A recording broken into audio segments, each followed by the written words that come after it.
¿Qué es lo más impactante que ha pasado en un funeral? El impacto sacudió mi cráneo, enviando una onda de dolor por todo mi cuerpo que se irradió por mi columna vertebral hasta mis extremidades. Mis tarjetas con el discurso fúnebre se esparcieron por el pulido piso de la iglesia como hojas caídas. El papel color crema resaltaba contra la madera oscura. Las palabras en las que había pasado 3 noches sin dormir escribiendo, revisando, llorando, desaparecieron bajo las bancas, bajo los zapatos, irrecuperables y de repente sin sentido. Antes de que pudiera siquiera procesar lo que estaba pasando, antes de que mi mente pudiera alcanzar la violencia del momento, antes de que pudiera tomar aire, el padre de Mateo estaba sobre mí, soltando golpes mientras la gente gritaba a nuestro alrededor, sus voces agudas y llenas de pánico. El santuario se convirtió en un caos, voces superpuestas en una cacofonía de conmoción y horror que retumbaba en el techo abovedado. «No te atrevas a hablar de Mateo», rugió, con el rostro torcido por un dolor tan profundo que se había transformado en rabia, en algo primitivo y aterrador. La saliva volaba de su boca mientras gritaba, aterrizando en mi cara. «Tú mataste a mi hijo». Las palabras fueron como golpes físicos, cada sílaba una condena. 2 ujieres lo apartaron de mí, con los rostros pálidos por lo surrealista de la situación, sus manos temblando mientras luchaban por contener a un hombre desquiciado por la pérdida. Mientras tanto, su esposa estaba de pie en el pasillo, señalándome con un dedo tembloroso. Todo su cuerpo temblaba, su brazo entero vibraba como si estuviera siendo electrocutada, como si tocara cables pelados. Los diamantes de sus anillos captaban la luz que se filtraba por los vitrales, creando pequeños arcoíris que parecían obscenos en ese momento de odio puro. Asesino susurró, pero en el terrible silencio que había caído sobre la iglesia, en la pausa sin aliento que siguió a la violencia, ese susurro se escuchó como un grito, como una proclamación que todos oyeron y absorbieron. El hermano de Mateo dio un paso adelante desde donde estaba sentado en la primera fila, sus movimientos deliberados y controlados. Su voz era como el hielo, controlada de una manera que era de alguna forma más aterradora que la violencia de su padre, más calculada y por lo tanto, más peligrosa. Sabemos que le diste las pastillas. Sabemos que estuviste allí la noche que murió y no hiciste nada. Sus ojos eran los ojos de Mateo, el mismo verde que conocía desde que teníamos 5 años, desde que nos conocimos el primer día de kinder y nos unimos por nuestras loncheras de superhéroes idénticas, pero llenos de una acusación tan completa que se sintió como un golpe físico, como manos alrededor de mi garganta. El director de la funeraria, un hombre delgado con un traje negro impecable que probablemente nunca había lidiado con algo así en toda su carrera, entrenado para manejar el duelo pero no la violencia, apareció a mi lado con la eficiencia silenciosa de alguien que se había materializado de la nada. Su rostro era profesionalmente neutral, pero su voz temblaba ligeramente mientras sugería que me fuera antes de que llamaran a la policía, antes de que esto escalara más, antes de que alguien decidiera terminar lo que el padre de Mateo había comenzado. No fue realmente una sugerencia, aunque la expresó como tal. Miré a mi alrededor, a las caras que había conocido toda mi vida, caras de fiestas de cumpleaños y graduaciones y parrilladas de verano, caras que me habían sonreído innumerables veces, y todas me miraban como si estuviera enfermo, como si fuera algo contaminado que necesitaba ser eliminado de su presencia antes de que los infectara también. La maestra Silvia, que nos había enseñado tanto a Mateo como a mí en tercero de primaria,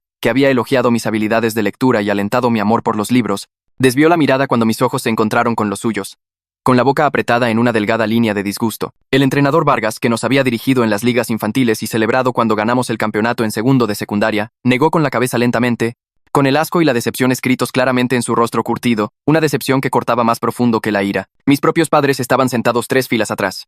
El rostro de mi mamá estaba enterrado entre sus manos, sus hombros temblando con lo que podrían haber sido sollozos o algo completamente diferente. Mi papá no me miraba a los ojos, ni siquiera lo intentaba. Miraba fijamente hacia el altar, al ataúd de Mateo cubierto de rosas blancas que llenaban el aire con su perfume dulzón y enfermizo. Su mandíbula estaba tan apretada que podía ver el músculo saltando bajo su piel. Podía ver la tensión irradiando por todo su cuerpo. Me fui sin decir palabra, tropezando por el pasillo con piernas que apenas me sostenían, pasando junto a las flores y el dolor y el odio que flotaban en el aire como humo. Las pesadas puertas de la iglesia se cerraron detrás de mí con una finalidad que se sintió como el fin de todo, como el cierre de un capítulo, como ser expulsado del único mundo que había conocido. Para la mañana siguiente, alguien había pintado con aerosol la palabra asesino en mi coche con letras rojas brillantes que goteaban por el parabrisas como sangre, como algo salido de una película de terror. La pintura todavía estaba lo suficientemente fresca como para mancharme cuando la toqué, tiñendo mis dedos de carmesí, marcándome. Me quedé en la entrada de la casa de mis padres mirándolo mientras salía el sol, incapaz de formar pensamientos coherentes más allá de la simple observación de que esta era mi vida ahora, que en esto me había convertido a los ojos de todos los que importaban. La cafetería donde había chambeado durante 2 años, donde conocía el pedido habitual de todos y ellos el mío, donde me sentía parte de una pequeña comunidad. Me despidió antes de que pudiera siquiera cruzar la puerta, antes de que pudiera explicar o defenderme. La gerente, Sara, a quien consideraba una amiga, a quien le había cubierto turnos cuando estaba enferma, me encontró afuera en la banqueta con los brazos cruzados a la defensiva. Ella tampoco podía mirarme mientras me decía que no me molestara en entrar, que no podían tener a alguien como yo cerca de los clientes, que era malo para el negocio. Su voz se quebró cuando lo dijo, revelando una pequeña medida de conflicto o arrepentimiento. Pero lo dijo de todos modos, eligiendo la seguridad de la multitud sobre cualquier amistad que hubiéramos tenido. Mi novia dejó mis cosas en su porche en 3 cajas de cartón mal empacadas.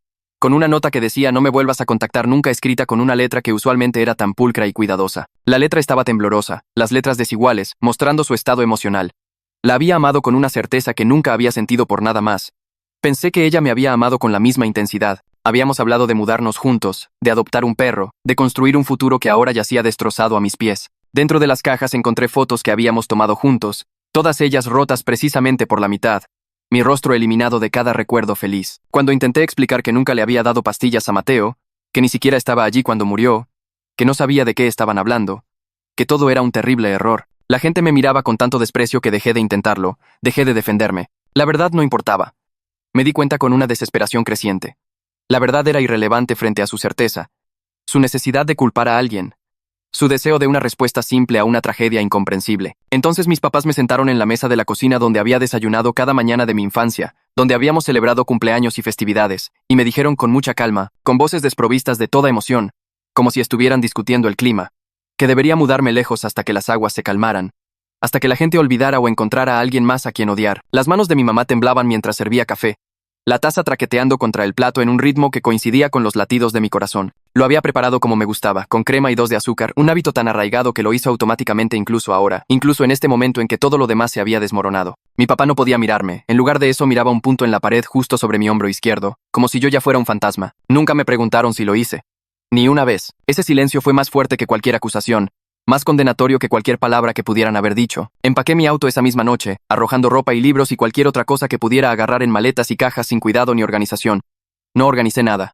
No planeé a dónde iba ni qué haría. Solo necesitaba moverme, hacer algo, escapar del peso sofocante del juicio de todo un pueblo presionándome. Conduje hasta que llegué a una ciudad donde nadie conocía mi nombre, donde podía caminar por la calle sin ver odio en cada par de ojos que se posaban en mí, donde podía ser anónimo e invisible. Conseguí una chamba en una bodega donde nadie hacía preguntas, donde mi pasado era irrelevante, donde el trabajo era lo suficientemente físico como para agotarme hasta lograr algo parecido a dormir cada noche, aunque las pesadillas aún me encontraban. Mis compañeros de trabajo eran otras personas que huían de otras broncas y teníamos un acuerdo tácito de no entrometernos en los pasados de los demás, de aceptarnos por lo que éramos sin cavar más profundo. Movíamos cajas, cargábamos camiones, nos íbamos a casa y eso era suficiente, o al menos tenía que serlo. Lentamente, dolorosamente, como un hueso que se suelda, reconstruí algo parecido a una vida, aunque se sentía como una pálida imitación de lo que había tenido antes. Hice amigos, pero mantuve a todos a distancia, sin dejar que nadie se acercara lo suficiente como para hacer las preguntas reales, para espiar detrás de la cortina de mi normalidad cuidadosamente construida. Porque, ¿cómo explicas que tu mejor amigo murió y todos piensan que lo mataste?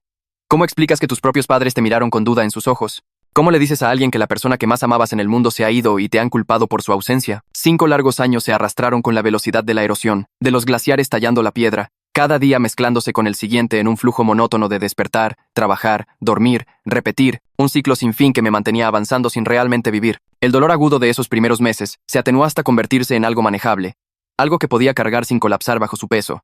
Pero siempre había esa ausencia donde solía existir Mateo, donde solía existir mi familia y donde solía estar toda mi historia, un agujero con la forma de todo lo que había perdido. A veces, agarraba mi teléfono para mandarle un mensaje sobre algo divertido antes de recordar que se había ido, que su número sonaría en el vacío. El dolor me golpeaba de nuevo cada vez, un ataque sorpresa que me dejaba sin aliento. El mes pasado me estaba mudando de departamento, a uno más pequeño y barato, algo más adecuado para mi existencia solitaria. Estaba empacando mi librero cuando una colección de poesía cayó al suelo con un golpe seco.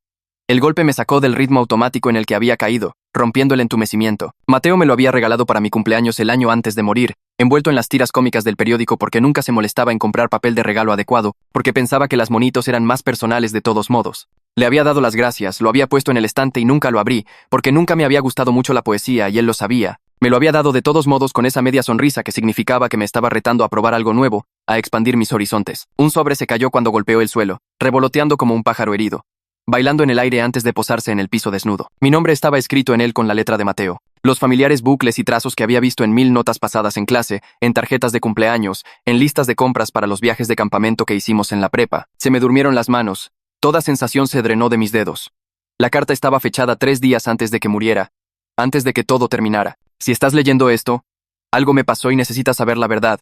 Comenzaba, y mi mundo giró sobre su eje. Mis manos temblaban sosteniendo las páginas, haciendo que las palabras se volvieran borrosas y bailaran ante mis ojos. Tuve que sentarme en el piso desnudo, mis piernas cediendo bajo mi peso como si las hubieran cortado. Mateo explicó que había estado haciendo voluntariado en un centro de cuidados donde conoció a un hombre llamado José, quien había quedado paralítico 20 años antes en un atropello y fuga que había destruido su vida. Me describió toda la noche mientras lo ayudaba con su fisioterapia, escribió Mateo con esa letra cuidadosa y deliberada que tenía. Un coche se subió a la banqueta y lo golpeó. Varias personas se bajaron y lo miraron tirado allí. Luego se volvieron a subir y se fueron mientras él gritaba pidiendo ayuda. Sentí que algo frío se instalaba en mi estómago, expandiéndose hacia afuera como escarcha en una ventana, como hielo en mis venas. La carta continuaba y leí cómo los detalles coincidían con una noche específica de nuestra infancia. Una noche que casi había olvidado. Una noche enterrada bajo años de otros recuerdos. Una noche en que ambos pares de padres salieron juntos y volvieron a casa actuando extraños y nerviosos, y nos dijeron que nunca habláramos de esa noche otra vez, que nunca la mencionáramos. Teníamos 10 años, confundidos por su agitación pero obedientes, confiando de la manera en que los niños confían implícitamente en sus padres. Los confronté, escribió Mateo, y pude imaginar la escena. Pude ver su rostro mientras exigía respuestas. Los 4 juntos lo admitieron todo. Mi papá iba manejando y se desvió hacia la banqueta. Perdió el control o tomó una decisión que lo cambió todo. Todos entraron en pánico al ver a José destrozado en el suelo, sus piernas dobladas en ángulos imposibles, su cuerpo destrozado. Los papás de Mateo convencieron a todos de irse antes de que llegara la policía porque destruiría sus carreras y familias, porque admitir lo que habían hecho parecía peor que el acto en sí. Habían guardado ese secreto durante 20 años mientras José vivía en una silla de ruedas sin justicia ni compensación, ni siquiera una disculpa, mientras un hombre inocente sufría por su cobardía. Les dije que tenían que confesar y hacer lo correcto, decía la carta. El idealismo de Mateo brillando incluso en palabras escritas. Me rogaron que no te lo dijera. Dijeron que no necesitabas cargar con esto. Acepté guardar silencio mientras averiguaba qué hacer, porque no quería destruirte con esto. Entonces el tono cambió y se me heló la sangre, el miedo reemplazando la conmoción. Me han estado pasando cosas raras desde que los confronté. Me fallaron los frenos en la carretera, pero el mecánico no encontró nada malo. Alguien me siguió a casa 2 veces. Sigo recibiendo llamadas en medio de la noche con solo una respiración al otro lado. No sé si estoy paranoico o si están tratando de asustarme para que me calle. Pero estoy lo suficientemente asustado como para esconder esta carta en algún lugar donde solo la encontrarás si algo me pasa. El párrafo final me destruyó. Destrozó lo que quedaba de mi entendimiento del mundo. Si algo me pasa y parece un accidente o una sobredosis, debes saber que nunca he tocado esa mierda en mi vida. No creas nada de lo que te digan. Mis papás tienen acceso a medicamentos recetados a través de su trabajo y no dudo que lo usen si se sienten atrapados. Espero que nunca tengas que leer esto, pero si lo haces, necesitas decidir qué hacer con la verdad. Yo no estaré aquí para pelear esta batalla. Leí la carta de Mateo 3 veces más sentado en el piso de mi departamento, mis manos temblando tanto que las páginas susurraban como hojas en una tormenta. Cada palabra confirmaba lo que había sospechado en el fondo durante 5 años, pero estaba demasiado roto para perseguirlo. Mateo no tuvo una sobredosis.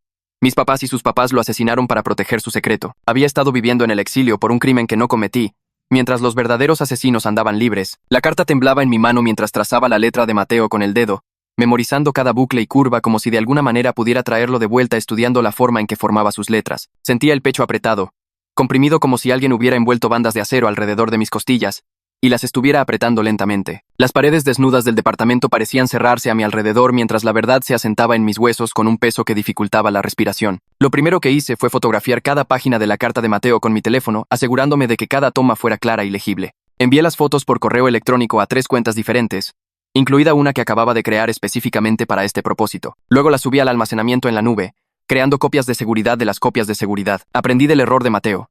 Si algo me pasaba, esta evidencia debía sobrevivir.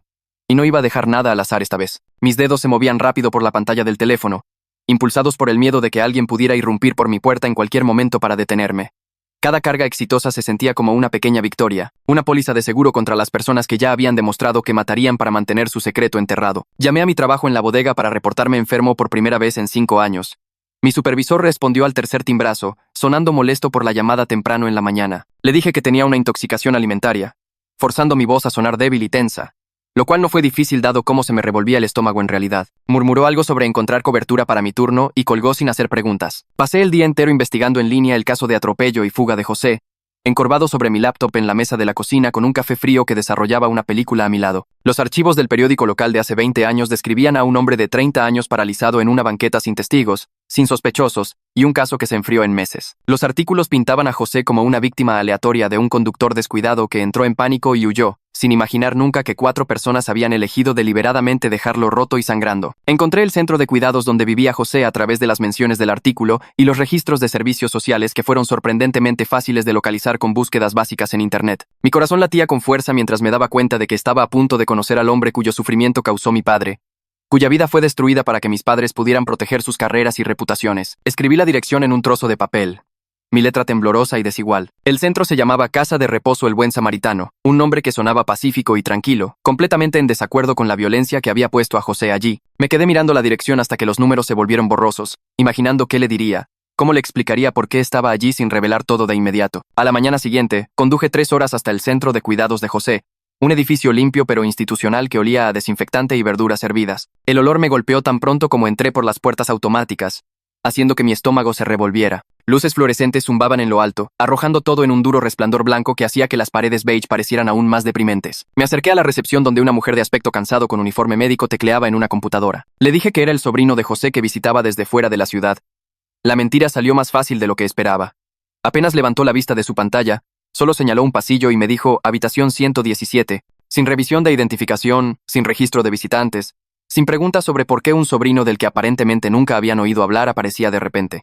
La falta de seguridad me enojó en nombre de José, aunque funcionó a mi favor. José tenía 50 años ahora, canoso y delgado en su silla de ruedas, viendo un programa de cocina en una pequeña televisión montada en la pared. La habitación era austera, conteniendo solo una cama, la silla de ruedas, una pequeña cómoda y esa televisión. Una sola ventana daba a un estacionamiento. Cuando llamé a la puerta abierta, se volvió hacia mí con ojos agudos y alertas a pesar de su edad. Me presenté usando un nombre falso, llamándome David Martínez, y dije que estaba investigando su caso para un podcast de crímenes reales. Sus ojos se iluminaron con un entusiasmo que me rompió el corazón. Este hombre había estado esperando 20 años a que alguien se preocupara por lo que le sucedió. Me hizo un gesto para que me sentara en la única silla de la habitación, una cosa de plástico que parecía sacada de la cafetería de una escuela. Sus manos temblaban ligeramente mientras alcanzaba el control remoto de la televisión para bajar el volumen. Describió la noche del accidente con un detalle que coincidía perfectamente con la carta de Mateo. El coche se subió a la banqueta, dijo, con voz firme a pesar del dolor que el recuerdo claramente le causaba. Varias personas se bajaron y me miraron tirado allí con las piernas destrozadas y dobladas mal. Luego se volvieron a subir y se fueron mientras yo gritaba pidiendo ayuda, su voz resonando en la calle vacía sin nadie alrededor para escuchar, excepto las personas que lo habían golpeado. José me dijo que había pasado 2 décadas preguntándose por qué nadie se presentó, por qué las personas que lo miraron a los ojos eligieron dejarlo sangrando en la banqueta. Su voz se quebró cuando describió cómo les gritó, rogándoles que se quedaran, que pidieran ayuda, que hicieran cualquier cosa excepto abandonarlo. Lo habían mirado fijamente durante lo que pareció una eternidad, dijo, antes de tomar la decisión de protegerse a sí mismos en lugar de salvarlo. Le pregunté a José si alguna vez sospechó quién lo golpeó, tratando de mantener mi voz casual y profesional como lo haría un verdadero podcaster. Sacó de al lado de su silla de ruedas un folder gastado que contenía recortes de periódico, sus propias notas escritas a mano y una lista de autos de lujo registrados en el área en ese momento. El folder estaba grueso, relleno de papeles que habían sido manipulados tantas veces que los bordes estaban suaves y redondeados. Había estado investigando su propio caso durante 20 años con los recursos limitados disponibles para un hombre paralítico con discapacidad, sin perder nunca la esperanza de que algún día alguien lo ayudaría a encontrar respuestas. Extendió los papeles sobre su regazo, señalando diferentes secciones con un dedo nudoso, explicando su razonamiento para cada pista que había seguido.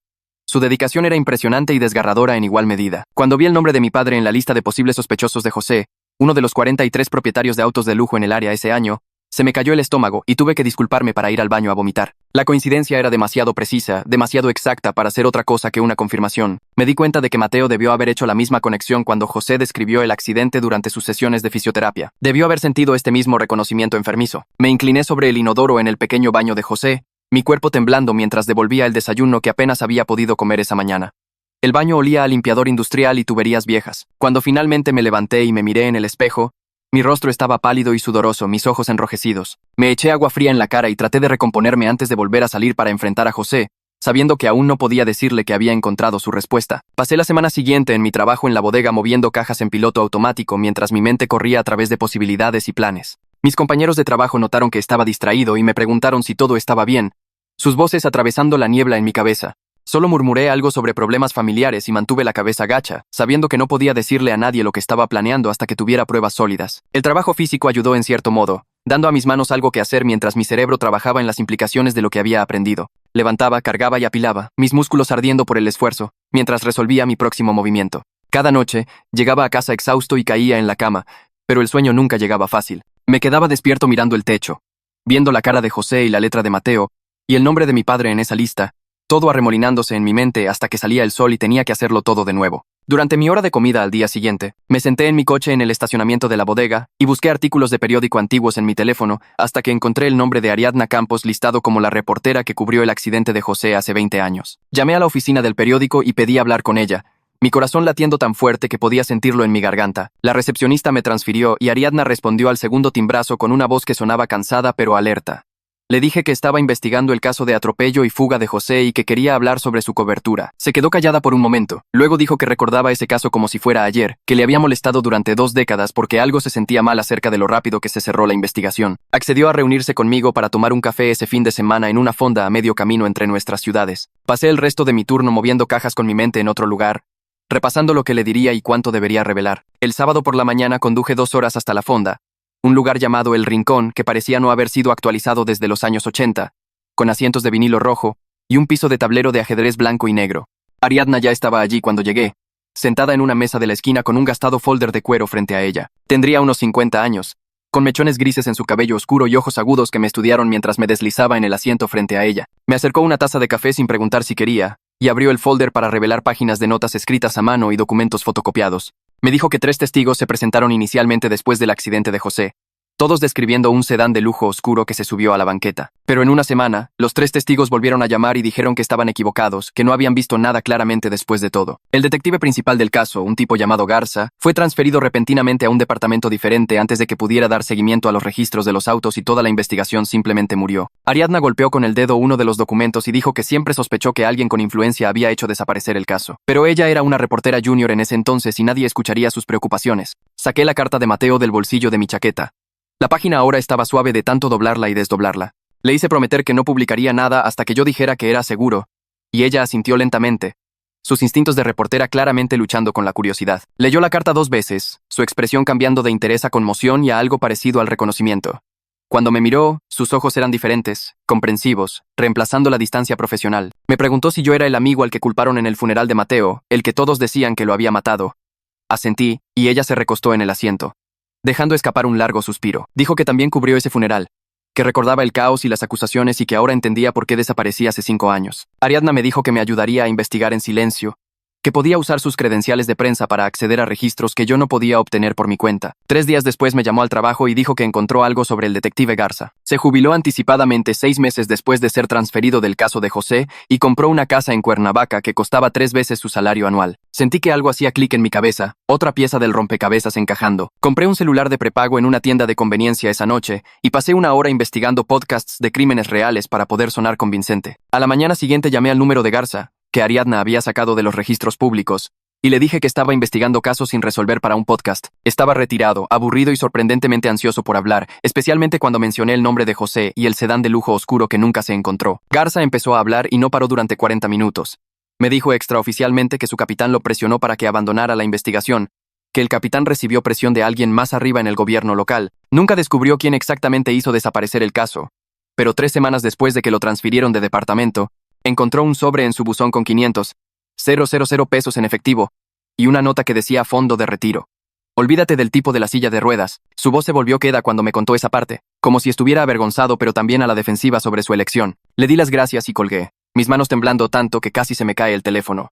Me senté en mi coche fuera de la tienda y me di cuenta de que esto me superaba, que necesitaba ayuda profesional para construir un caso lo suficientemente fuerte como para reabrir una investigación de 20 años y demostrar que Mateo fue asesinado. Llamé a Ariadna y le pregunté si conocía a algún investigador privado que se especializara en casos sin resolver. Me dio el número de Damián Fierro y dijo que era caro pero bueno, que había trabajado antes en investigaciones de muerte por negligencia. Usé la mayoría de mis ahorros para contratar a Damián, reuniéndome con él en su oficina en el centro, donde se sentó detrás de un escritorio cubierto de carpetas de archivos y notas de casos. Tendría unos 40 años, con ojos grises y una forma de escuchar que te hacía sentir que cada palabra importaba. Le mostré la carta de Mateo y lo vi leerla cuidadosamente, su expresión neutral pero concentrada. Cuando terminó, me miró y dijo que el ángulo de la conspiración le interesaba, que tomaría mi caso por una tarifa reducida porque algo al respecto se sentía importante. Damián trajo a su esposa Sofía una semana después, una mujer pelirroja y de dedos rápidos que trabajaba como contadora forense. Rastreó las conexiones financieras entre mis padres, los padres de Mateo, Garza y el capitán de policía que cerró la investigación. En una semana, encontró un patrón de retiros de efectivo de una cuenta conjunta que mis padres y los padres de Mateo abrieron hace 20 años. La cuenta mostraba más de 2 millones de pesos retirados en efectivo a lo largo de los años, todos pagos no rastreables que coincidían con momentos clave en el encubrimiento. Me quedé mirando la hoja de cálculo que me mostró con fechas y cantidades, viendo la prueba de su culpabilidad expuesta en números y transacciones. La evidencia se estaba convirtiendo en algo real, algo que no podía ser ignorado o explicado. Conduje de regreso a mi pueblo natal por primera vez en 5 años un martes por la noche, con el estómago apretado por los nervios y la ira. Estacioné a 3 cuadras de la casa de mis padres y saqué los binoculares que había comprado en una tienda de artículos deportivos. A través de la ventana de la cocina, Podía verlos moverse, preparando la cena juntos como hacían todas las noches cuando yo era niño. Mi madre se veía mayor, con más canas y una leve cojera al caminar. Mi padre estaba junto a la estufa, revolviendo algo en una olla. Se reían de algo, sus rostros relajados y contentos como si no tuvieran ninguna preocupación en el mundo. Me quedé allí sentado, temblando de una rabia tan intensa que me nubló la vista, viendo a estas personas que me criaron seguir con su noche normal mientras José estaba en una silla de ruedas y Mateo estaba muerto, y yo había pasado 5 años en el exilio por sus crímenes. A la mañana siguiente, seguí a mi padre a su consultorio médico, manteniéndome 3 autos detrás mientras conducía por calles familiares. Estacioné frente a su oficina y vi a los pacientes entrar y salir toda la mañana. Gente normal llevando a sus hijos a chequeos, ancianos con bastones, mujeres embarazadas sosteniendo sus vientres. Todos confiaban en él con su salud. Les sonreían cuando sostenía la puerta. No tenían idea de que el hombre que los trataba era un asesino que dejó que un hombre inocente cargara con la culpa de destruir la vida de José. La desconexión entre su respetable personalidad de médico y la verdad me enfermó físicamente. Tuve que salir de mi coche y apoyarme en él, respirando con dificultad, luchando contra el impulso de cruzar la calle y decirles a todos lo que realmente era. Conduje de regreso a mi departamento con las manos agarrando el volante con tanta fuerza que mis nudillos se pusieron blancos y me dolían los dedos. Mi teléfono sonó mientras estaba parado en un semáforo en rojo y el nombre de Damián apareció en la pantalla.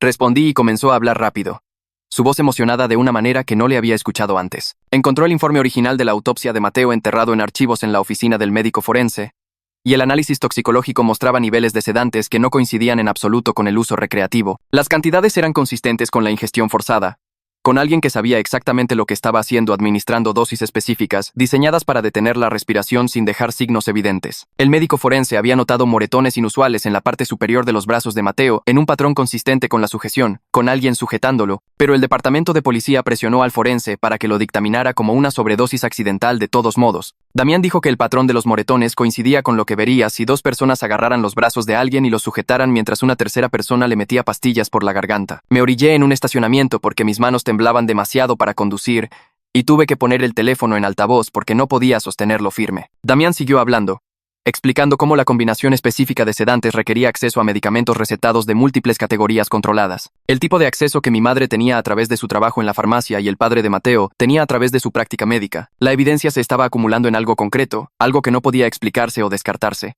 Le di las gracias a Damián y me senté en mi coche durante 20 minutos, tratando de procesar lo que esto significaba. Que finalmente tenía pruebas de que Mateo fue asesinado, que la verdad se estaba armando pieza por pieza. A la mañana siguiente, llamé al hospital donde murió Mateo y pedí la oficina del administrador. Una mujer me transfirió y un hombre respondió diciendo que se llamaba Leonardo Pérez. Usé mi nombre real por primera vez en 5 años al tratar con cualquier cosa relacionada con la muerte de Mateo y exigí acceso a todos los registros relacionados con su caso bajo las leyes de libertad de información. La voz de Leonardo se volvió fría y profesional y comenzó a enumerar razones por las que no podía liberar esos registros. Regulaciones de privacidad, política del hospital y restricciones legales. Lo interrumpí y le dije que yo era el mejor amigo de Mateo, falsamente acusado de matarlo en su funeral, que pasé 5 años en el exilio mientras los verdaderos asesinos andaban libres, y que necesitaba esos registros para demostrar lo que realmente sucedió. El silencio al otro lado de la línea se prolongó durante quizás 10 segundos, y luego el tono de Leonardo cambió por completo. Dijo que siempre pensó que algo estaba mal en la rapidez con que se cerró ese caso.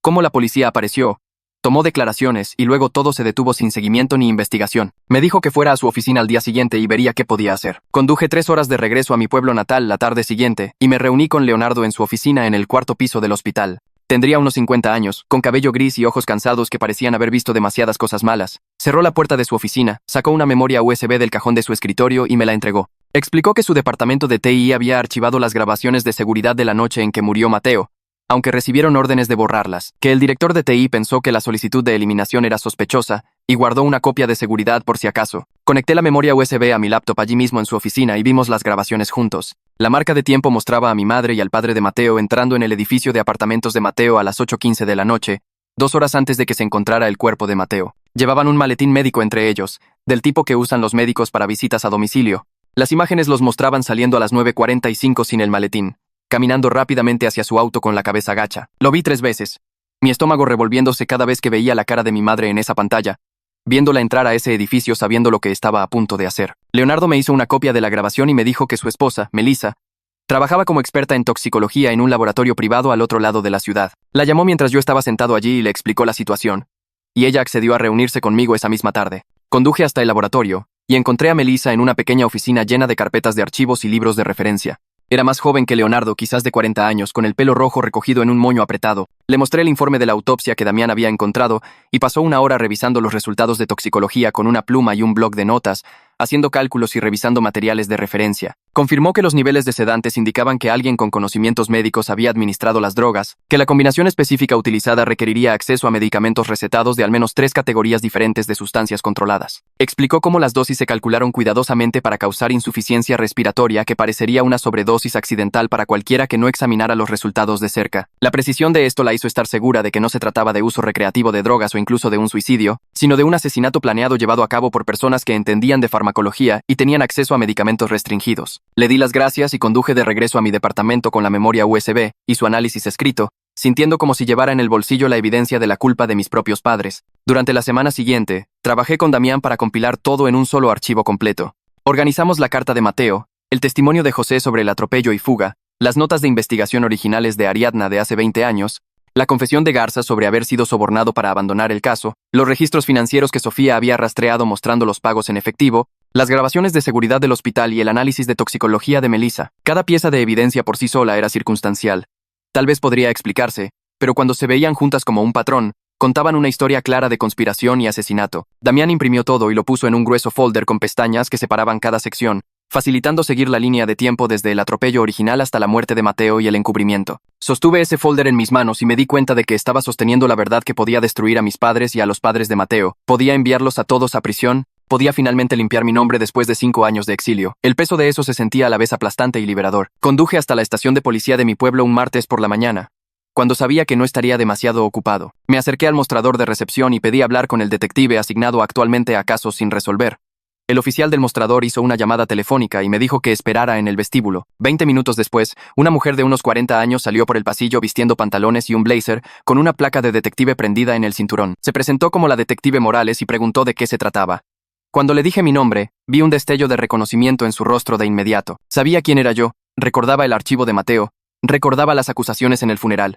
Su expresión se volvió fría y sospechosa, y cruzó los brazos sobre el pecho. Coloqué el folder de evidencia en el mostrador entre nosotros, y dije que necesitaba leer todo antes de hacer juicios sobre mí, que la verdad estaba en esas páginas y que había pasado 5 años reuniendo pruebas mientras todos pensaban que era un asesino. Recogió el folder, hojeó las primeras páginas, y su expresión cambió de sospecha a interés. Me dijo que la siguiera a una sala de interrogatorios, y me senté en una silla de plástico duro mientras ella se llevaba el folder. La sala de interrogatorios era pequeña, con paredes grises y una mesa de metal, y ese olor distintivo a productos de limpieza y café rancio. Me senté allí durante 3 horas, bebiendo un café terrible de una máquina al final del pasillo y tratando de no entrar en pánico. Mi pierna rebotaba y seguía revisando mi teléfono aunque no tenía a nadie a quien llamar. Nadie a quien le importara dónde estaba o qué estaba haciendo. Cuando Morales finalmente regresó, su expresión era sombría pero decidida. Se sentó frente a mí y dijo que lo que le había llevado era suficiente para reabrir tanto el caso de atropello y fuga de José como la investigación de la muerte de Mateo como un posible homicidio. Explicó que el proceso llevaría tiempo, que necesitarían verificar todo y realizar nuevas entrevistas y construir un caso procesable, pero la evidencia que había compilado les daba una base sólida para comenzar. Me preguntó si estaba preparado para lo que sucedería cuando esto se hiciera público, cuando la gente descubriera la verdad, cuando arrestaran a mis padres y a los padres de Mateo. Le dije que había estado preparado durante 5 años, que ya lo había perdido todo y no tenía nada más que perder. La semana siguiente pasó en un borrón de declaraciones oficiales, presentaciones de pruebas y procedimientos legales. Morales trajo a otros detectives y me entrevistaron durante horas sobre todo lo que sabía. Sobre esa noche de hace 20 años cuando éramos niños y nuestros padres llegaron a casa actuando raro, sobre los días previos a la muerte de Mateo, sobre el funeral y las acusaciones, y sobre mis 5 años en el exilio. La oficina del fiscal se involucró, y tuve que dar múltiples declaraciones describiendo los mismos eventos una y otra vez mientras los abogados hacían preguntas detalladas y tomaban notas. Falté al trabajo en la bodega y mi supervisor llamó preguntando qué estaba pasando. Solo le dije emergencia familiar y no insistió en detalles. Apenas dormí esa semana, despierto por la noche preguntándome cuándo ocurrirían los arrestos, cuándo descubrirían mis padres que fui yo quien llevó todo a la policía, cuándo saldría finalmente la verdad. Estaba sentado en mi departamento un viernes por la noche, comiendo comida china para llevar directamente del envase, cuando mi teléfono sonó con el número de Ariadna. Respondí y dijo que la policía había arrestado a los 4 padres esa tarde, mi madre y mi padre, la madre y el padre de Mateo, todos bajo custodia por cargos que iban desde asalto vehicular y abandono de la escena de un accidente hasta obstrucción de la justicia y conspiración para cometer asesinato. La noticia se difundió localmente en cuestión de horas y mi teléfono comenzó a sonar con números que no reconocía, reporteros tratando de obtener mi historia, queriendo cita sobre ser acusado falsamente y pasar 5 años en el exilio. Apagué mi teléfono y me senté en el departamento a oscuras, viendo las luces de la ciudad a través de mi ventana, sintiendo algo que no había sentido en 5 años, que podría haber sido alivio, o podría haber sido el comienzo del duelo que había estado reprimiendo. A la mañana siguiente, el hermano de Mateo llamó y casi no contesto cuando vi su nombre en mi pantalla. Su voz temblaba cuando habló y se disculpó por atacarme en el funeral, por creer las mentiras de sus padres, por pasar 5 años pensando que yo había matado a su hermano. Dijo que habían estado viviendo con la culpa de cómo me trataron, que su padre había estado en terapia durante años lidiando con la violencia que cometió ese día en la iglesia. Me dijo que toda su familia entendía ahora por qué sus padres estaban tan desesperados por culpar a alguien más. ¿Por qué necesitaban un objetivo para su rabia y dolor? Se habían estado protegiendo a sí mismos destruyéndome. Y su familia había sido su arma. No supe qué decir, así que solo escuché mientras hablaba, mientras intentaba disculparse por algo que no podía arreglarse con palabras. Cuando finalmente dejó de hablar, le dije que entendía, que el duelo hace que la gente haga cosas que normalmente no haría, que no lo culpaba a él ni a sus hermanos por creer lo que les dijeron. Hablamos durante 20 minutos y se sintió como cerrar una herida que había estado abierta durante 5 años. No sanarla por completo, pero al menos detener el sangrado. 2 días después, me reuní con el hermano y la madre de Mateo en el parque donde Mateo y yo solíamos jugar cuando éramos niños. El mismo patio de recreo con los columpios oxidados y la cancha de baloncesto agrietada en la que habíamos pasado innumerables tardes de verano.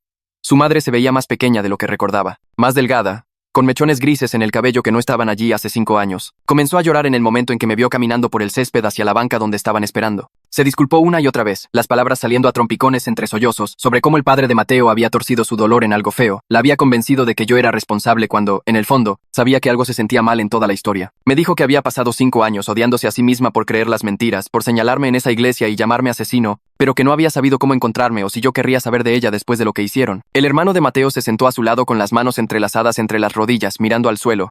Y cuando finalmente me miró, tenía los ojos rojos. Dijo que su padre había estado en terapia durante 3 años tratando de lidiar con la violencia que cometió ese día, la culpa carcomiéndolo incluso mientras seguía creyendo que yo había matado a Mateo. Les dije que entendía que el duelo hace que la gente haga cosas terribles, que no los culpaba por lo que pasó.